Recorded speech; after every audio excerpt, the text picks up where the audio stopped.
नमस्ते दोस्तों, इस वीडियो में देखेंगे जुलाई 17 के इंपॉर्टेंट क्वेश्चंस। आपको हमारे जीए कोर्स के बारे में पता ही होगा। आपको अपनी जॉब सुनिश्चित करनी है तो इसे तुरंत परचेज करें। Number 1, which nation conducts live fire exercise to demonstrate its ability to defend against any Chinese invasion. Taiwan को चाइना अपना अभी भी टेरिटरी समझता है और वह कभी भी इन्वेड कर सकता है अपना प्रभुत्व दिखाने के लिए। खुद को सेफगार्ड करने के लिए चाइना के प्रेसिडेंट साई इंगवेन ने 5 दिनों का एक लाइव फायर एक्सरसाइज किया। इस एक्सरसाइज में जैसे कि कोई मिसाइल अगर चाइना से आते हुए दिखेगा, उसे लाइव फायर कैसे किया जा सकता है, उसको वही मार गिराने की टेस्टिंग इसमें की गई। तो यह किया ताइवान ने। बढ़ते अगले प्रश्न पे। पीएम स्वनिधि ऐप, स्वनिधि का मतलब है स्ट्रीट वेंडर आत्मनिधि, और इस ऐप को लॉन्च किसने किया है? बेसिकली यह ऐप है माइक्रो क्रेडिट फैसिलिटी देती है स्ट्रीट वेंडर्स को। मतलब जो भी ठेले वेले लगाने वाले होते हैं उनको सरकार 10,000 तक रुपए देगी। तो कम से कम कुछ भी देर, ये अच्छी बात है। इसको बनाया है ministry of housing and urban affairs ने, जिसके कि मिनिस्टर हैं Hardeep Singh Puri. Moving on. Who has been reappointed as MD and CEO of Federal Bank by RBI. तो आरबीआई ने नियुक्त किया है फेडरल बैंक के एमडी एंड सीईओ के रूप में श्याम श्रीनिवासन को। फेडरल बैंक का हेडक्वार्टर है वह है अलुवा में, और अलुवा है आपका केरला में। इस बैंक का प्रॉफिट काफ़ी अच्छा है, 475 करोड़ इसने लास्ट फिस्कल ईयर में कमाए। कारण यह है कि यह गल्फ कंट्रीज में बिजनेस करता है काफ़ी ज़्यादा। तो केरला के काफ़ी लोग, जैसे 20% लोग, काफ़ी लोग वहाँ गल्फ में रहते हैं, तो वहाँ से पैसे रेमिटांस आते हैं। इसके कारण इसका प्रॉफिट ज़्यादा है। और एक और कारण है कि यह बैंक खुद को डिजिटल बना लिया था। तो ये सारी कारणें हैं। Moving on. TDSAT is seen in the news recently. Who is the chairperson of TDSAT and what is the full form of TDSAT?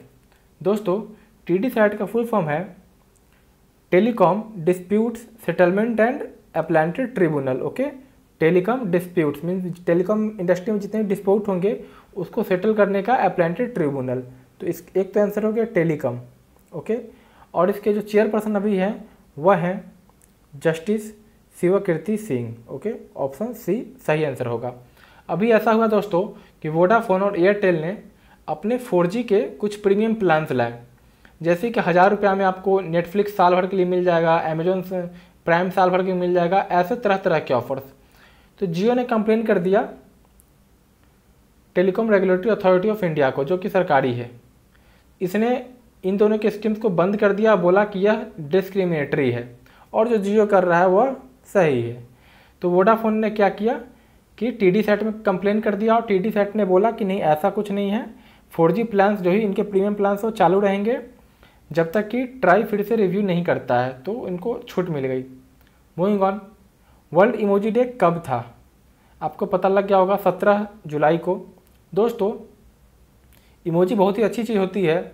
जैसे कि आप अभी जहाँ भी हो वहाँ बैठे बैठे 1000 किलोमीटर दूर तक किसी को इमोजी के थ्रू डोपामाइन सीक्रेट करा सकते हो उनके ब्रेन में। तो बेसिकली इमोजी के पीछे फिलॉसफी यही था। जैसे कोई इमोजी आप देख सकते हो वह किसी के माइंड में खुशियाँ क्रिएट करती है। तो बेसिकली यही बातें हैं। Moving on.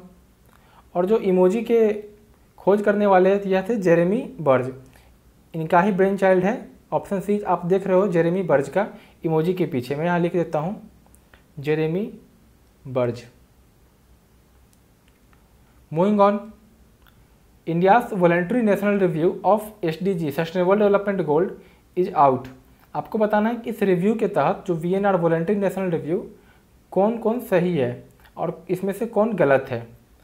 तो 271 मिलियन लोग गरीबी से बाहर निकाले गए पिछले 10 साल में।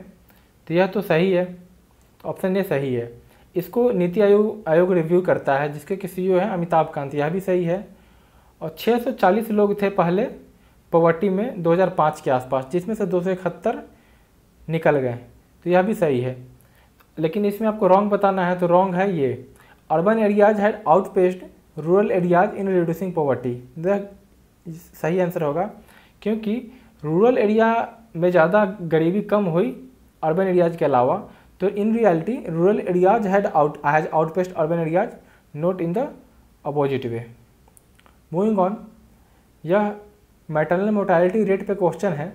अभी अभी सर्वे आया है सैंपल रजिस्ट्रेशन सिस्टम का, उसके तहत क्या सही है।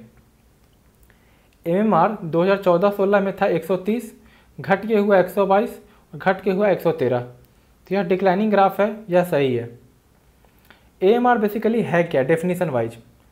AMR is defined as the number of maternal deaths, okay, maternal deaths during a given time period पर 1 lakh life birth during the same time period. सही बात है, 1 लाख बर्थ पे कितनी मैटरनल डेथ होती है उसको बोलते हैं AMR rate, okay, maternal mortality rate, okay, so both is true.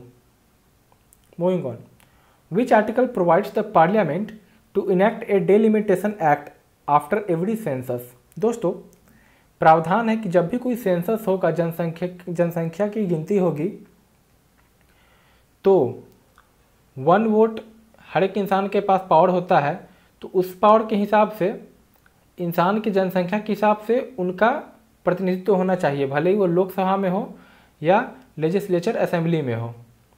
But ऐसा कहीं कहीं यह नहीं है, तो इसी को सही करते रहने के लिए डेलिमिटेशन एक्ट कमीशन बनती है, जो इस एक्ट को मीन्स सुचारू ढंग से चालू करवाती है। जैसे कि नॉर्थ ईस्ट स्टेट हो गया, तो उनका कहीं कहीं लोकसभा में 1 ही सीट है, 2 ही सीट है, तो ये सभी सेंसस के हिसाब से, इंसानों के हिसाब से सही होनी चाहिए। तो ये सारी बातें बोली गई है आर्टिकल 82 में, okay. So article 82 provides the parliament to enact a delimitation act after every census. काफ़ी इंपॉर्टेंट क्वेश्चन एग्जाम में आ सकते हैं, आप निश्चित याद रखें। Moving on, Indian Council of Agricultural Research ICAR celebrated its 92nd foundation day, okay. दोस्तों, 17 तारीख को ही ICAR का फाउंडेशन हुआ था 92 साल पहले। और किसान दिवस आपको बता दें, नेशनल फार्मर्स डे मनाया जाता है 23 दिसंबर को चौधरी चरण सिंह के जन्मदिन के रूप में। आपको बताना है इस साल जून में एक भारतीय को वर्ल्ड फूड प्राइज मिला। वर्ल्ड फूड प्राइज एग्रीकल्चर या फूड के क्षेत्र में नोबेल प्राइज की तरह माना जाता है। तो यह किसे मिला? यह मिला रतन लाल को। रतन लाल पंजाब से हैं और इनको यह नोबेल प्राइज फॉर फूड से मिलने से पहले जापान प्राइज ही मिल चुका है 2019 में। दोस्तों, इनका काम यह था कि इन्होंने पता लगाया कि मिट्टी में वो क्या गुण होते हैं जिसके कारण क्लाइमेट चेंज के परिवर्तन को, वाटर मीन्स जितने भी पानी है उसको सही ढंग से रखा जा सके, उसका मीन्स क्वालिटी अच्छा रहे, और ऊपर से कार्बन डाइऑक्साइड का भी नाइट्रोजन फिक्सेशन, मीन्स उन्होंने केवल सॉइल पे रिसर्च करके 3-4 चीज़ों की खोज कर दी। तो यह थे Ratan Lal, okay. So moving on to the next question. CS Sadri का निधन हो गया, वह चेन्नई में थे, उनका निधन हो गया, वह क्या थे? तो CS सादरी आप देख सकते हैं एक रिनाउंड मैथमेटिशियन थे। आपको बता दें कि एक सेसादरी कांस्टेंट भी है। सेसादरी कांस्टेंट बेसिकली L⁻k को बोलते हैं। मीन्स आपको मैं बताऊं, ये अलजेब्रा के अंतर्गत आता है। अगर कोई भी एरिया है, अगर उसका इनवेरिएंट ग्रोथ हमें चेक करना होता है तो उसका एक टेंसर पावर लेते हैं, तो बेसिकली उसी के ऊपर है। आप इन सब बातों से आपको यह याद रहेगा एग्जाम में कि एक मैथमेटिशियन थे, ओके। एग्जाम इतना ही पूछेगा। और इनके नाम के ऊपर एक सेसादरी कांस्टेंट भी है, L⁻k। तो यह रिनाउंड मैथमेटिशियन थे। दोस्तों, आज के लिए इतना ही। जल्दी मिलेंगे आपके साथ अगले वीडियो में, तब तक के लिए बाय बाय।